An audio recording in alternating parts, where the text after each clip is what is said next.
Hi everyone, my name is Ria Steffi Lugatiman. So I'm here to report our topic for today is all about psychological health and workplace stress.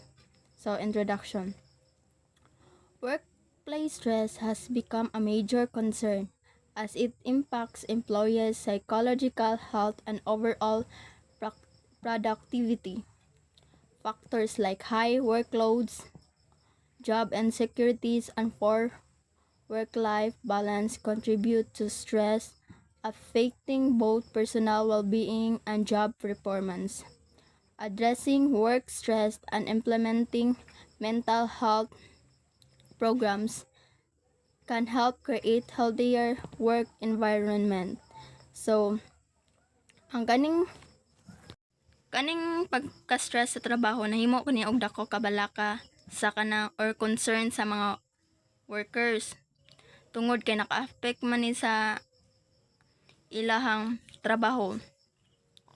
Ang hinungdan ani kay kanang daghan gani kay sila trabaho na hinubra na ilang trabaho, madlok sad sila matanggal sa trabaho nya paglisod sa ilang pag-work balance sa ilang personal life ug sa ilang pagtrabaho sa trabahoan. Makahatag ni og stress ug makaapekto pod ni sa ilang personal na panglawas og performance sa trabaho and also sa mental health. Ang pag-atubang jud aning stress kay sa trabaho pagtuman og kanang makatabang sa ni og kanang magpatuman sa mental health programs paghimo nga kanang healthy ilang environment. Ang pagka-stress sa trabaho nahimo ni og kanang dakong concern kay tungod nakaepekto kini sa psychological health sa empleyado or sa workers.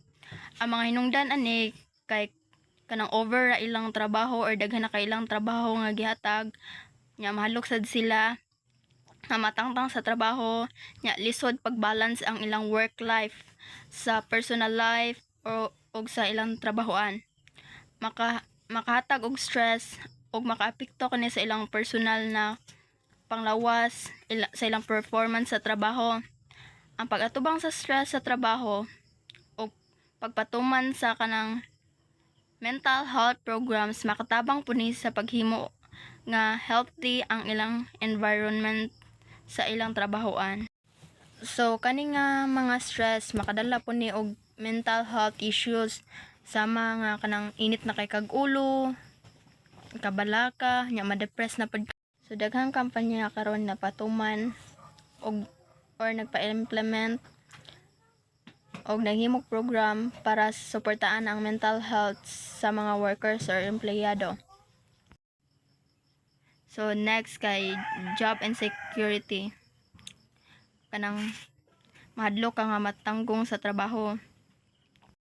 Next, job insecurity. Fear of job loss. Mahadlok ka nga matanggong sa trabaho. Example, nabalaka ka kay sige og ingon ang company nga dapat empleyado ra ka so dapat jud ka magpaubos. So as a employee or workers dira sa company dapat jud ka magpaubos kay gisweldoan man ka so dapat motuman pug ka sa ilang gisugo og sa ilang gipatrabaho nimo. Gamay ra ang time sa pagdesisyon sa trabaho. Example, na-stress na si Carla kay dili siya tugtan nga mo decide og iyang sarili nga schedule. So normal raman pod guro na no kay kung naa ka nagtrabaho sa kumpanya so naman dunay kanang schedule or time nga kanus ka mo ni orasa ka mo in mo ni orasa ka mo out. So dili pud ka kabuot-buot kay kung ikay magbuot dili sana pwede kay gisweldoan man ka sa company. These stresses can lead to mental health issues like burnout, anxiety, and Hi everyone, my name is Ria Steffi Lugatiman. So I'm here to report our topic for today is all about psychological health and workplace stress. So introduction. Workplace stress has become a major concern as it impacts employees' psychological health and overall productivity.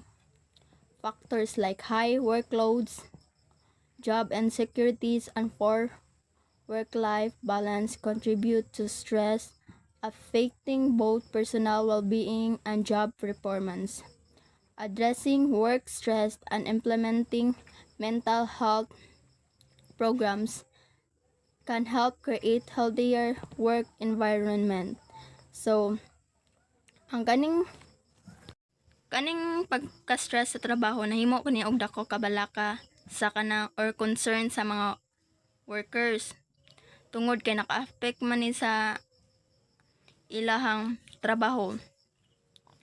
Ang hinungdan ani kay kanang daghan gani kay sila trabaho na hinubra nilang trabaho, madlok sad sila matanggal sa trabaho nya paglisod sa ilang pag-work balance sa ilang personal life ug sa ilang pagtrabaho sa trabahoan. Makahatag ni og stress ug makaapekto pud ni sa ilang personal na panglawas og performance sa trabaho and also sa mental health. Ang pag-atubang jud aning stress kay sa trabaho pagtuman og kanang makatabang sa ni og kanang magpatuman sa mental health programs paghimo nga kanang healthy ilang environment. Ang pagka-stress sa trabaho nahimo ni og kanang dakong concern kay tungod nakaepekto kini sa psychological health sa empleyado or sa workers. Ang mga hinungdan ani kay kanang over ra ilang trabaho or daghan na kay ilang trabaho nga gihatag nya mahalok sad sila nga matangtang sa trabaho nya lisod pag-balance ang ilang work life sa personal life og sa ilang trabahoan.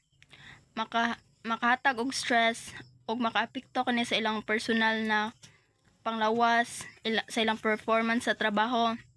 Ang pag-atubang sa stress sa trabaho ug pagpatuman sa kanang mental health programs makatabang pud ni sa paghimo nga healthy ang ilang environment sa ilang trabahoan. So kani nga mga stress makadala po ni og mental health issues sama nga kanang init na kay kag-ulo, kabalaka, nya ma-depress na pud. So daghang kampanya karon na patuman og or nagpa-implement og naghimog program para suportaan ang mental health sa mga workers or empleyado. So next kay job insecurity. Kanang mahadlok ka nga matanggong sa trabaho. Next, job insecurity. Fear of job loss.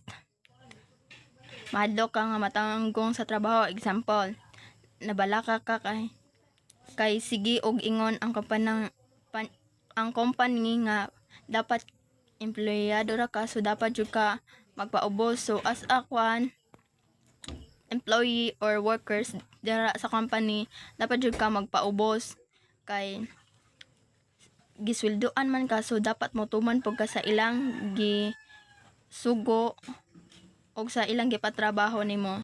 Gamay ra ang time sa pagdesisyon sa trabaho. Example, na-stress na si Carla kay dili siya tugtan nga mo decide og iyang sarili nga schedule. So normal ra man pud guro na no kay kung naa ka nagtrabaho sa kampanya so naman dunay kanang schedule or time nga kanus ka mo ni orasa ka mo in, mo ni orasa ka mo out.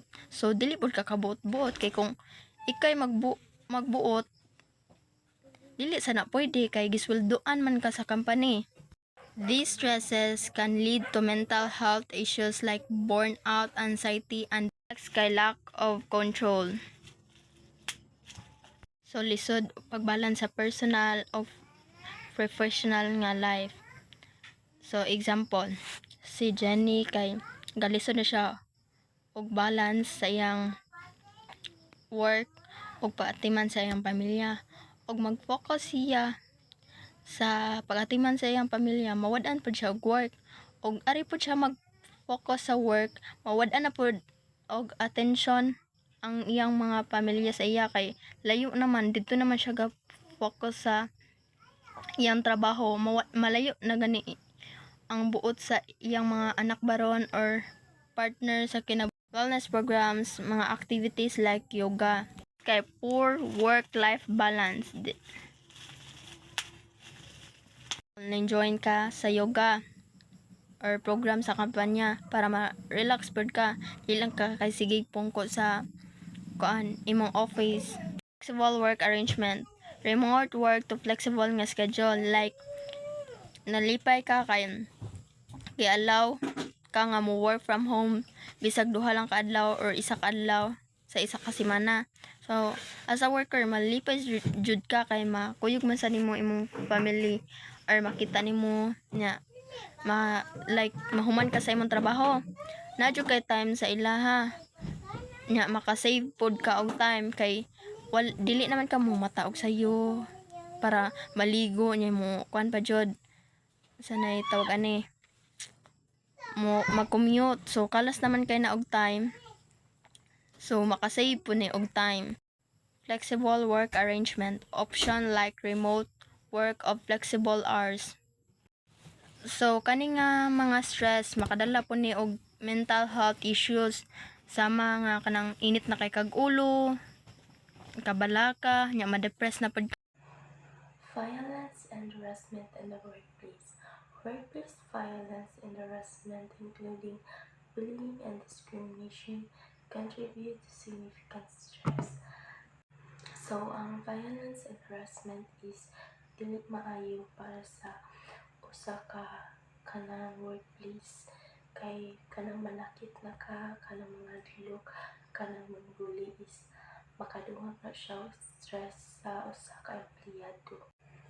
Bullying and harassment, verbal abuse and mistreatment. So, ang bullying and harassment sa usa ka workplace is dili maayo ka na masyagit ka niya, imo siyang pakaulawan, imo siyang i-down, imo siyang maliiton, anything nga matawag o bullying and pag-abuso sa iyaha is dili maayo kay makadungag na siya og stress ana nga tawo. And next is discrimination. Discrimination, unfair treatment based on gender, race, or other factors. So discrimination sa ka workplaces dili siya maayo kanang dili batas ang pagtrato nimo niya sa tungod sa iyahang gender, tungod sa iyahang panit, unsay color sa iyang panit, sa iyahang tinuohan or unsa pa na diha. Dili na siya maayo kay makadungag na siya og stress. So next is physical violence, threats or actual harm. So physical violence kanang manghadlok na ka or manakit na ka niya, kung may tabo na is mas musamot jud ang iyang stress, mas mulabaw pa sa stress sa iyang trabaho. So ang trabaho o ang stress is na kanang kuan sila kanang partner na silang duha kay if dili tarong ang pag-una sa tawo or sa empleyado is iyahang trabaho dili magkadima. If happy siya, mas tarong ang iyang trabaho or kanang kuan dili siya musturya. And if na tarong ang iyang mental health is mas update siya sa trabaho kanang dili siya magluya and kanang dili siya maka-feel nga kanang dili siya pwede ani nga trabaho.